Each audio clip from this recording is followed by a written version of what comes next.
So for so many of us, Diwali is this amazing festival of lights. It's all about joy, family, and celebrating.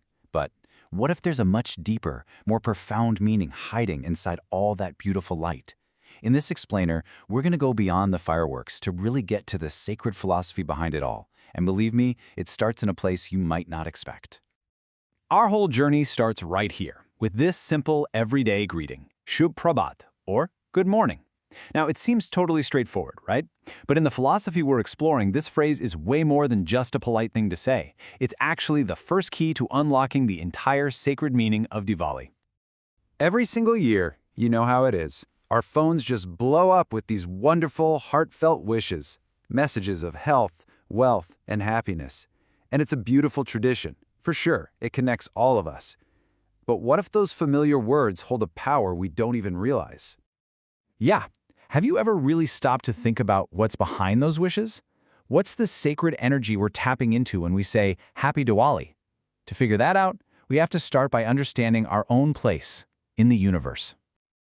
Okay, so to find our answer, we first need to zoom out. And I mean way out. Because to understand the light from a single tiny lamp, we first have to get our heads around our place in this huge cosmic setting of time itself. And that brings us to this really profound concept, the Kala Chakra, which you can think of as the wheel of time. Now, this isn't the kind of time that just moves in a straight line from beginning to end. Instead, I want you to imagine a vast, repeating cycle, like the eternal, rhythmic heartbeat of the entire universe. And think about what self-created and eternal really means for a second. The Kala Chakra, it doesn't have an author. There's no starting point. It just is.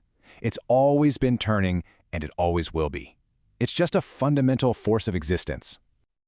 Okay, and here is where that massive cosmic idea becomes incredibly personal, because you and I are particles of time. We're not just living in time, we are actually part of its very fabric. We're all these tiny but essential pieces of this immense eternal wheel. So if we're just these little particles on an eternal wheel of time, what's guiding us on our journey? Well, that question brings us to the very heart of what Diwali is all about, the immortal, guiding light that's right inside us. You know, the timing of Diwali is so important. The celebration starts at sunrise, and that is absolutely not a coincidence. That exact moment is symbolic. It's marking a sacred and incredibly powerful union. What union are we talking about? It's the union of the Atma, which is the individual soul, with the Paramatma, the supreme soul. Let's think of it this way. The Atma is that little particle of time we just mentioned, a single drop, seeking connection. The Paramatma, well, that's the whole ocean, the source itself, the vast cosmic consciousness that our individual soul is always trying to get back to. And this is absolutely key. This Paramatma is understood to be the divine light of human life. It's not some far-off being in the sky. It's the very essence of who we are, that immortal glow that every single one of us carries inside. So this divine light, it has three really basic roles in our lives. First, it is the light, the source of our being. Second, it's our guide. It's what lights up the path for us. And finally, it's our operator, the force that's directing our lives from the very deepest level. So okay, we've got these huge cosmic ideas swirling around, the wheel of time, the soul, this divine light. But how does any of this connect to the simple act of lighting a lamp? Well, this is where the festival stops being just a holiday and becomes a conscious, powerful action. And this, right here, is the true heart of the festival. Diwali isn't just a celebration, it's a deep, profound act of praise. The word in Sanskrit is stuti, and it's all directed toward that immortal, guiding light we've been talking about, the Paramatma. You can actually think of this act of praise as a three-step spiritual process. Step 1, you consciously acknowledge that the divine light is there, within you. Step 2, you actively offer it praise and respect. And the final, most profound step is to fully dedicate yourself, the word is samarpit, to that light. This moment of dedication is captured so beautifully in this declaration. Considering all of you as witnesses, I dedicate myself before that light of life.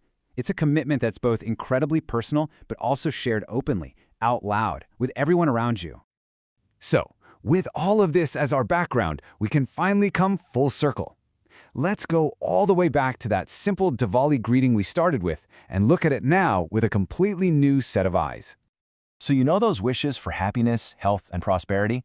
Turns out, they're not just hopeful words we say.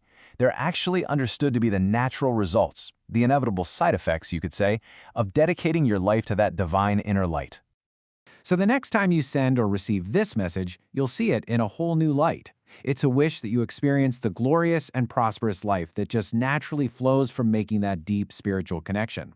It's a much more powerful thing to say now, isn't it? And all of this leaves us with one final thought to reflect on. As we're celebrating the outer lights of the festival, the lamps, the fireworks, this deeper meaning invites us to look inward. So the real question is this: what inner light will you celebrate this season?